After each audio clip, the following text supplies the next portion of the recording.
السلام علیکم۔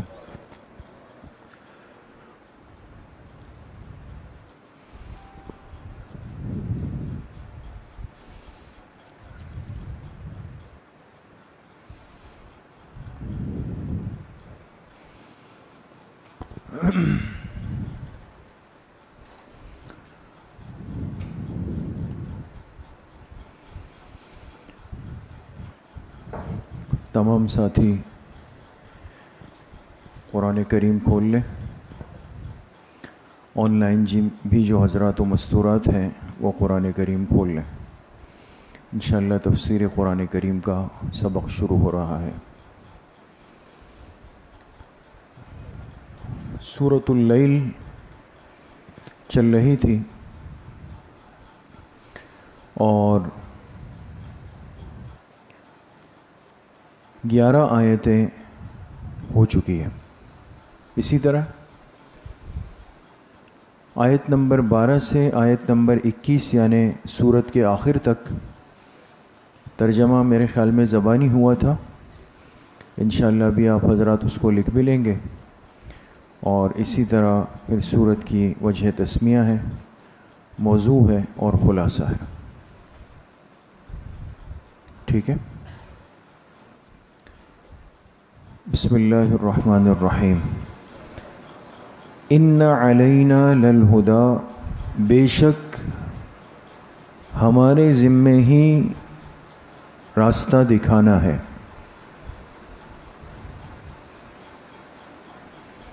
بے شک ہمارے ذمے ہی راستہ دکھانا ہے۔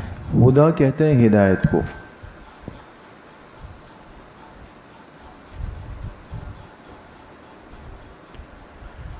وَإِنَّ لَنَا لَلْآخِرَةَ وَالْأُولَى، اور بے شک ہمارے ہی اختیار میں ہے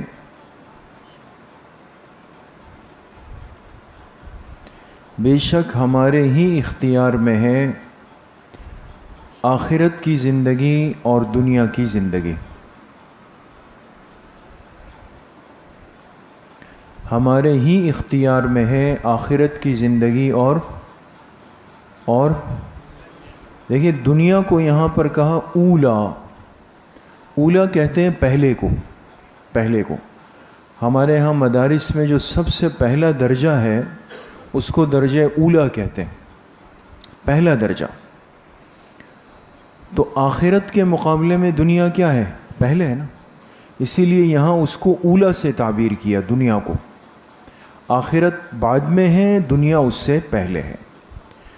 بے شک ہمارے ہی اختیار میں ہے آخرت کی زندگی اور دنیا کی زندگی۔ جو کچھ ہونا ہے اس دنیا میں اور جو کچھ ہونا ہے آخرت میں، یہ سب کچھ اللہ کے حکم کے محتاج ہے، اس کے بغیر نہیں ہو سکتا کچھ۔ سمجھ میں آ گیا؟ فَأَنذَرْتُكُمْ نَارًا تَلَظَّىٰ،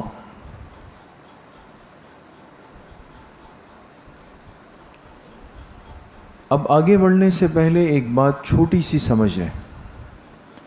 یہ جو آیت نمبر 13 کا ترجمہ آپ حضرات نے کیا کہ ہمارے ہی اختیار میں ہے آخرت کی زندگی بھی اور دنیا کی زندگی بھی، تو کسی کے ذہن میں یہ شبہ آ سکتا ہے اور آ جاتا ہے کہ بھئی جب سب چیزیں پہلے سے اللہ پاک نے طے کر دی ہے، طے شدہ ہے، فیصلے ہو چکے ہیں، تو پھر ہم یہ اعمال، یہ بھاگ دوڑ، یہ محنت، یہ قربانی، یہ کیوں کر رہے ہیں؟ پھر بات سمجھ میں آ رہی؟ جب سب کچھ پہلے سے طے ہو چکا ہے، تقدیر میں لکھا جا چکا ہے، فیصلے ہو چکے ہیں، اور اللہ پاک بھی جگہ جگہ فرماتے ہیں، تو پھر ہم اس محنت کے اور اعمال کے، ان چیزوں کے کیوں مکلف ہیں؟ اشکال سمجھیں؟ اس کا جواب اللہ پاک دینا چاہتے ہیں۔ جواب یہ ہے کہ یہ سارے فیصلے طے ہو چکے ہیں، لیکن اسی بنیاد پر جو کچھ بندے نے اس دنیا میں اعمال کرنے ہیں۔ سمجھ میں آ گئی؟ ایک بندہ دنیا میں کیا عمل کرے گا، اچھا یا برا، یہ پہلے سے کس کے علم میں ہے؟ اللہ کے. اس کو کہتے ہیں علم ازلی. اس کو کیا کہتے ہیں؟ علم ازلی. بس تھوڑا سا آپ توجہ دیں گے بات سمجھ جائیں گے. دنیا میں قیامت تک جتنے انسانوں نے آنا ہے اور ان بندوں نے کیا کیا اعمال کرنے ہیں، یہ سب کچھ پہلے سے اللہ کے علم میں ہے، اور اس کو کہتے ہیں علم ازلی. سمجھ گئے؟ اس علم ازلی کے اعتبار سے اللہ پاک نے سب کے فیصلے تقدیر میں لکھ دیے، لیکن یہ فیصلے ہمیں مجبور نہیں کرتے کہ اگر یہ نہیں ہوتا تو ہم یہ نہ کرتے. سمجھ میں آگے؟ ہم وہی کر رہے ہیں جو اللہ پاک کے علم میں پہلے سے آ چکا ہے. چونکہ یہ مسئلہ ہے تقدیر کا اور آسان نہیں ہے، بہت مشکل ترین مسئلہ ہے. اس لیے میں چاہ رہا ہوں کہ آسان الفاظ میں آپ حضرات اس کو سمجھ لیں. ایک طالب علم بہت نالائق اور نکما ہے، نہ سبق توجہ سے سنتا ہے، نہ یاد کرتا ہے، نہ پابندی کرتا ہے، نہ وقت پہ آتا ہے، نہ ادب آداب سے واقف ہے. بالکل بے دہانی سے اس کی طالب علمی گزر رہی ہے. ٹھیک ہے؟ ہوتے ہوتے بالآخر امتحان قریب آیا. استاذ نے کہا کہ آپ حضرات کے امتحانات کی تاریخ طے ہو گئی ہے. یہ میں لکھ کے لایا ہوں، اس میں ابھی آخر میں اعلان ہوگا. لیکن یہ اتفاقی ایک جوڑ ہو گیا. آپ وہ طلبہ نہیں ہیں جن کی میں بات کروں. آپ لوگ تو اچھے محنتی پابندی والے اور یاد کرنے والے طلبہ. یہ تو جیسے ہم لوگ پڑھتے تھے. تو استاذ نے کہا بھائی امتحانات کی تاریخ طے ہو گئی. کلاس کو کہا، اس میں وہ نالائق طالب علم بھی بیٹھا ہوا ہے. تو طلبہ سے کہا بھائی محنت کریں، تیاری کریں، خوب دن رات ایک کر دیں. اور پھر اس طالب علم سے کہا کہ بھائی آپ کا رزلٹ تو میں ابھی سے بتا دیتا ہوں، آپ کو ہر سبجیکٹ میں بڑے بڑے انڈے ملیں گے. اس کو کہا استاذ نے. حالانکہ ابھی امتحان نہیں ہوا نا، پرچے نہیں ہوئے، چیک نہیں ہوئے، رزلٹ نہیں بنا، کچھ بھی نہیں بنا. استاذ نے کہا یہ ہونا ہے آپ کا. امتحان ہوا اور طالب علم اسی طرح ترتیب پر زندگی گزار رہا تھا. چنانچہ جب پرچے چیک ہوئے، رزلٹ تیار ہوا، تو من وعن اسی طرح ہوا کہ اس طالب علم کے رزلٹ میں ہر مضمون کے آگے لال لال انڈے بنے ہوئے تھے. سمجھ؟ یہ بات استاذ نے امتحان سے بھی پہلے کی تھی، جو آج سچ بن کر سامنے آ گئی نا. اب اصل بات آپ سے پوچھتا ہوں، اب یہ طالب علم جو فیل ہوا انڈے لیے، یہ کلاس کے ساتھیوں سے کہہ رہا ہے کہ فیل تو ہونا تھا. کیوں؟ کہا استاد صاحب نے نہیں کہا تھا کہ انڈے ملیں گے. تو جب استاذ نے اس وقت ہی انڈوں کا اعلان کر دیا تھا تو انڈے تو لینے تھے. یہ صحیح کہہ رہا ہے غلط کہہ رہا ہے؟ جی صحیح کہہ رہا ہے غلط کہہ رہا ہے؟ غلط کہہ رہا ہے یہ بالکل. استاذ نے کوئی اپنے شوق سے اس کو انڈے تھوڑے دیے، بلکہ اس کی اس غیر محنت والی زندگی کو دیکھ کر کے آنے والے نتیجے کا پہلے سے ادراک کیا کہ انجام یہ ہونا ہے. سمجھ میں آ گئی یہ بات؟ سمجھ گئے؟ تو یہ طالب علم خود اپنی نالائقی کی وجہ سے فیل ہوا یا استاذ کے کہنے کی وجہ سے فیل ہوا؟ نالائقی کی وجہ سے فیل ہوا نا. سمجھ میں آ گئی؟ اس کی نالائقی اس کو لے ڈوبی، اور اس نالائقی کا علم پہلے سے کس کو تھا؟ استاذ کو تھا. وہ نظر آ رہی تھی. یہ تو ہماری زندگی ہے جو محدود ہے، لیکن اللہ کا جو علم ہے وہ تو کامل علم ہے. جتنے انسان قیامت تک دنیا میں آئیں گے انہوں نے اپنے ارادے اور اختیار سے، مجبور ہو کے نہیں، اپنے ارادے اور اختیار سے جو کچھ کرنا ہے، اچھا ہے یا برا ہے، نیک ہے یا بد ہے، وہ سب کچھ پہلے سے کس کے علم میں ہے؟ اللہ کے علم. یہ بندہ کرے گا وہی. بس وہ علم اللہ پاک نے پہلے سے کیا کر دیا ہے؟ لکھ دیا ہے. سمجھ میں آ گئے؟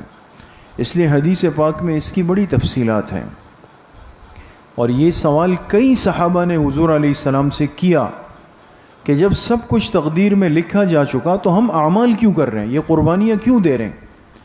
تو آپ علیہ الصلوۃ والسلام بڑا خوبصورت جواب ارشاد فرمایا کہ تمہاری زندگی کے اعمال تمہارے آخرت کے نتیجے پر اشارہ اور دلیل ہوا کرتے ہیں۔ تم اگر نیک عمل کرو گے یہ بات اشارہ ہوگی کہ آخرت کا ٹھکانہ کیا ہے؟ جنت ہے، اور برا عمل کرو گے تو یہ بات اشارہ ہوگی کہ آخرت کا ٹھکانہ جہنم ہے۔ سمجھ میں آ گئی؟ تو ذہن میں ایک شبہ آ سکتا ہے کہ ان لنا للآخرۃ والاولی، آیت نمبر 13 کو دیکھیں، اللہ کیا فرما رہے؟ ہمارے اختیار میں ہے آخرت کی زندگی اور دنیا کی زندگی۔ تو کوئی یہ کہے کہ بھئی جب سب کچھ کرنا اللہ پاک نے، اللہ کے کنٹرول اور اختیار میں، تو پھر ہم کیا کریں بھئی؟ یہ تو ہم کچھ بھی نہیں کر سکتے۔ تو اللہ پاک نے فرمایا ایسا نہیں ہے، میں تمہیں دنیا میں بتا دیتا ہوں کہ کامیابی کا راستہ کیا ہے اور ناکامی کا راستہ کیا ہے۔ وہ فرق دنیا میں اچھی طرح سمجھ لو اور اس پہ عمل کر لو تو آخرت کا ٹھکانہ تمہارا وہی ہوگا۔ سمجھ میں آ گئی؟ لہذا فرمایا فَأَنذَرْتُكُمْ نَارًا تَلَظَّىٰ، بس میں تمہیں ڈرا چکا ایسی آگ سے، میں تمہیں ڈرا چکا ایسی آگ سے، تلظّیٰ، جو بھڑکنے والی ہے۔ جو کیا ہے؟ بھڑکنے والی۔ بعض نے ترجمہ کیا جو شعلہ زن ہے، جو شعلہ زن ہے، ایسی آگ سے جو بھڑکنے والی ہے، ایک ترجمہ، یا ایسی آگ سے جو کیا ہے؟ شعلہ زن ہے۔ دیکھیں اللہ پہلے سے فرما رہے ہیں برے راستے پر چلو گے تو پھر یہ آگ تیار ہے آگے، ٹھیک ہے؟ لا یصلاها الا الاشقى، اس آگ میں داخل نہیں ہوگا، اس آگ میں داخل نہیں ہوگا، بریکٹ میں لکھیں چھوٹا سا ایک لفظ، ہمیشہ کے لیے، اس آگ میں داخل نہیں ہوگا، بریکٹ میں کیا لکھا؟ ہمیشہ کے لیے، الا الاشقى، مگر وہی شخص جو بڑا بدبخت ہوگا۔ جو کیا ہوگا؟ بڑا بدبخت ہوگا۔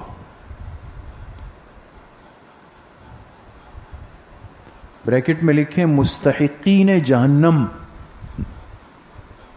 مستحقین جہنم۔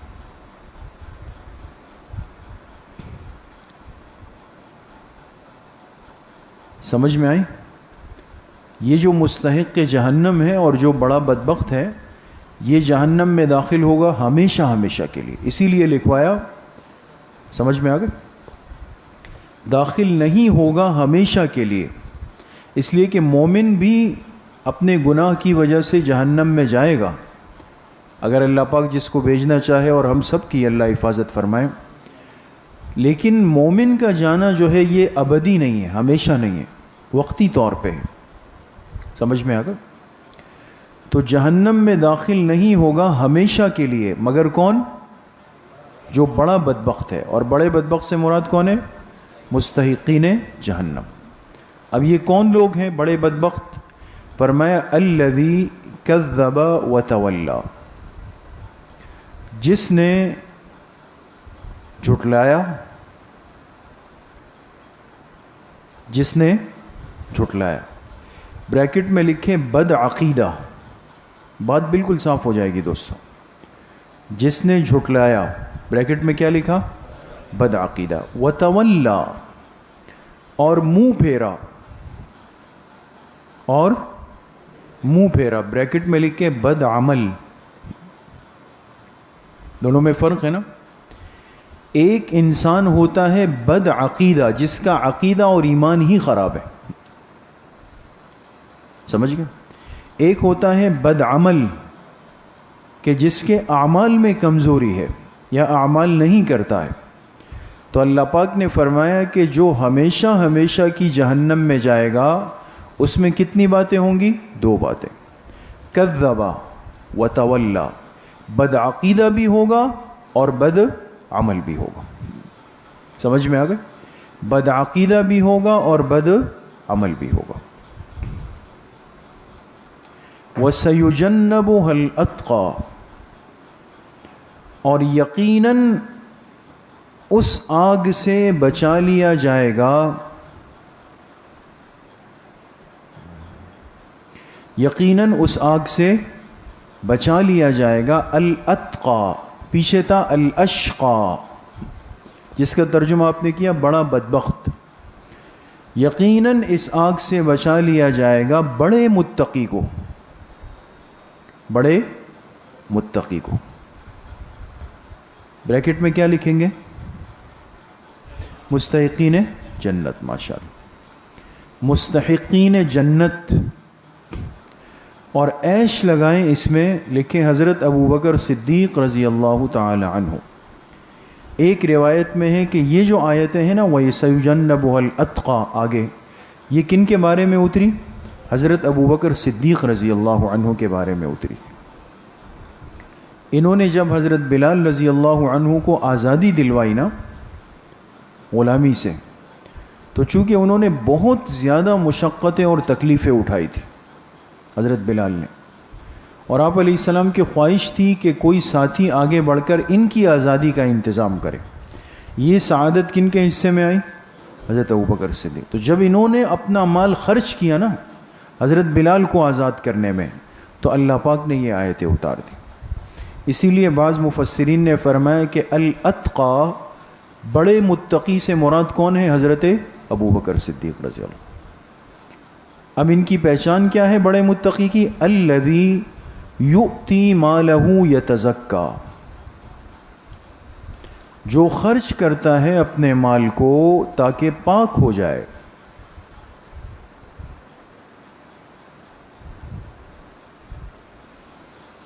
جو خرچ کرتا ہے اپنے مال کو تاکہ وہ پاک ہو جائے۔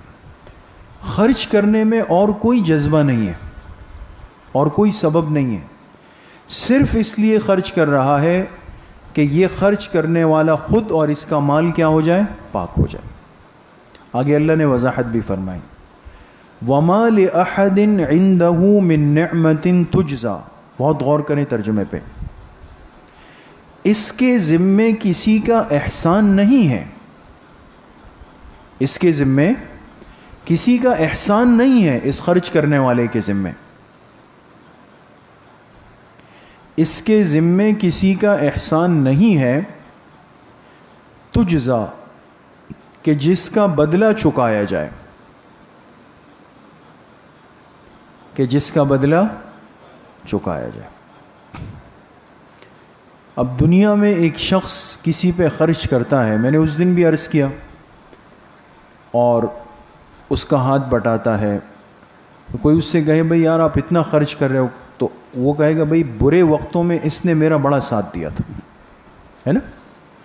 تو انسان اپنے محسن کو یاد رکھتا ہے، کہتے ایک وقت تھا میرا ہاتھ تنگ تھا تو اس نے بڑا خیال کیا، آج اللہ نے مجھے دیا ہے تو میں اس کا خیال کر رہا ہوں۔ دیکھیں یہ بھی بہت بڑی بات ہے کہ محسن کے احسانات کو یاد کر کے اس کی مدد کرنا، لیکن اس سے بھی بڑا درجہ کیا ہے کہ کسی نے آپ پر کوئی احسان کیا ہی نہیں ہے، کوئی غرض اور مقصد ہی نہیں ہے، عام آدمی ہے، لیکن پھر بھی آپ نے آگے بڑھ کر اس کے ساتھ تعاون کیا، اس کی مشکل کو حل کیا، تو اس میں تو سوائے اللہ کی رضا کی اور کوئی غرض نہیں ہے۔ یہ اتقا ہے دوستو، یہ مقام صدیقیت ہے۔ اس کے ذمے کسی کا احسان نہیں کہ جس کا بدلہ چکایا جائے، تو پھر کیوں خرچ کر رہا؟ إِلَّا ابْتِغَاءَ وَجْهِ رَبِّهِ الْأَعْلَى، صرف اپنے بڑے رب کی رضامندی کو تلاش کرنے کے لیے، صرف اپنے بڑے رب کو، بعض نے ترجمہ کیا برتر رب کو، برتر اور بڑے کا ایک ہی مطلب ہے، صرف اپنے بڑے رب یا برتر رب کی رضامندی کو تلاش کرنے کے لیے میں اس لیے خرچ کر رہا ہوں کہ میرے اللہ مجھ سے راضی ہو جائے۔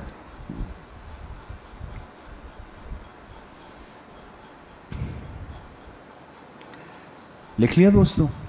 آخری آیت، وَلَسَوْفَ يَرْضَى، عن قریب یہ بندہ خوش ہو جائے گا، عن قریب یہ بندہ خوش ہو جائے گا. کہاں خوش ہوگا؟ جنت میں نا. بریکٹ میں لکھیں دائمی خوشیاں اور نعمتیں دیکھ کر. عن قریب یہ بندہ خوش ہو جائے گا، بریکٹ میں لکھیں دائمی خوشیاں اور نعمتیں دیکھ کر. سمجھ میں آ گئے؟ تو اصل یہ ہے کہ انسان جو بھی کام کرے وہ خالص اللہ کی رضا کے لیے کرے، اس میں کوئی غرض نہ ہو، کوئی مقصد نہ ہو. غرض کی بنیاد پر میں تو دنیا میں بہت سارے کام ہوتے ہیں اور بہت سارے لوگ کرتے ہیں.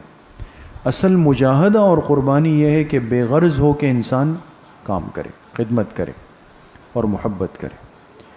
یہ سمجھ میں آ گئی دوستو؟ یہ ترجمہ پورا ہو گیا.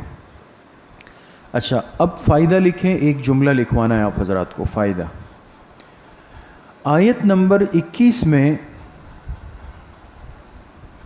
آیت نمبر 21 کون سی آیت ہے؟ آخری آیت وَلَسَوْفَ يَرْضَى. آیت نمبر 21 میں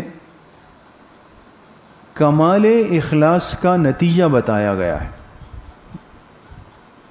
آیت نمبر 21 میں کمال اخلاص کا، جس کا اخلاص کامل درجے کا ہے، اس کا نتیجہ بتایا گیا کہ یہ جب جنت جائے گا تو آنکھیں ٹھنڈی ہو جائے گی، راضی ہو جائے گا جب نعمتوں کو دیکھے گا، لیکن اس کے لیے اس درجے کا اخلاص بھی چاہیے. سمجھ گئے؟ ترجمہ سمجھ میں آ گیا دوستوں؟ چلیں اب رہ گئی ہماری ذمہ 3 باتیں اور. وجہ تسمیہ.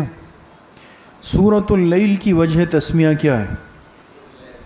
بالکل پہلا ہی لفظ کیا ہے اس کا؟ واللیل اذا یغشی. اس وجہ سے اس سورت کا نام کیا ہے؟ سورۃ اللیل. لکھ لیا؟ جی وجہ تسمیہ. اس سورت کا پہلا ہی لفظ واللیل ہے نا؟ اس مناسبت سے اس سورت کا نام سورۃ اللیل رکھا گیا. موضوع سورت لکھیں. اس سورت کا موضوع کیا ہے؟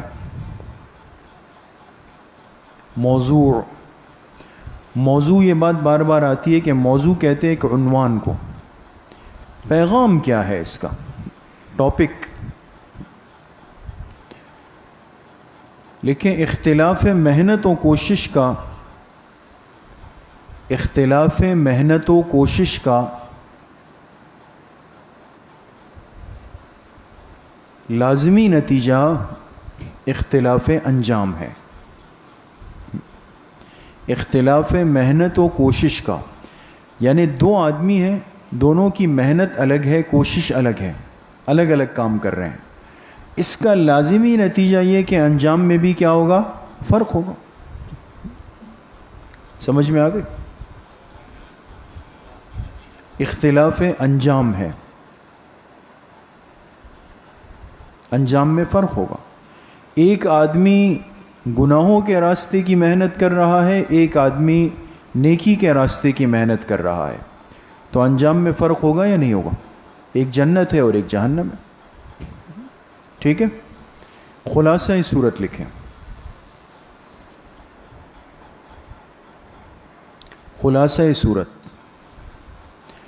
اعمال حمیدہ والوں کے لیے، حمیدہ سے مراد اچھے نیک اعمال، اعمال حمیدہ والوں کے لیے دنیاوی اور اخروی نجات لازمی ہے. اعمال حمیدہ والوں کے لیے دنیاوی اور اخروی نجات لازمی ہے، جبکہ اعمال ذمیمہ والوں کے لیے، ذمیمہ ذال کے ساتھ، دال کے بعد ذال آتا ہے نا، ذال میم یا میم اور گولہا، ذمیمہ یعنی برے اعمال. اعمال ذمیمہ والوں کے لیے دنیاوی اور اخروی ذلت لازمی ہے. سمجھ گئے؟ دنیاوی اور اخروی ذلت کیا ہے؟ لازمی ہے. سمجھ میں آ گئی بات؟ یہ سورۃ اللیل ختم ہو گئی. آپ حضرات اس کو اچھی طرح یاد کر لیں. اور اب انشاءاللہ جو میں نے عرض کیا کہ آپ حضرات کے لیے خوشخبری ہے کہ آنے والے ششماہی امتحان کی تاریخ اناؤنس ہو رہی ہے. آپ ساتھی بھی سن لیں, آن لائن جو حضرات و مستورات ہیں وہ بھی سن لیں. انشاءاللہ طے ہوا ہے, تمام شعبوں کے امتحانات طے ہو چکے ہیں, اور تعلیم دین کورس کا امتحان انشاءاللہ 30 نومبر 30 نومبر 30 یعنی بالکل جو مہینے کی آخری تاریخ ہے 30 نومبر 2021. اسلامی تاریخ بنے گی 24 ربیع الثانی, بروز منگل بعد نماز مغرب ہوگا. 30 نومبر بروز منگل بعد نماز مغرب عشاء تک ہوگا انشاءاللہ. تمام ساتھی اہتمام سے آئیں گے, ابھی سے تیاری شروع کریں. اور جیسے پہلے آسان امتحان ہوا, اب تو آپ کے لیے اور زیادہ آسان ہو گیا ہوگا, ہے نا جی. ایم سی کیوز کی ترتیب آتی ہے یا دوسری, تو اس پہ ابھی مشاورت ہوئی نہیں, تو دعا فرمائیں. انشاءاللہ جو ترتیب ہوگی بتا دی جائے گی. آن لائن بھی انشاءاللہ سن لیں 30 نومبر کو انشاءاللہ ہوگا. اور جو شعبہ بنات والے ہیں, جو مستورات ہیں, ان کا اسی دن یعنی 30 نومبر کو صبح 11 بجے سے 12:30 بجے تک بنات میں ہوگا. جی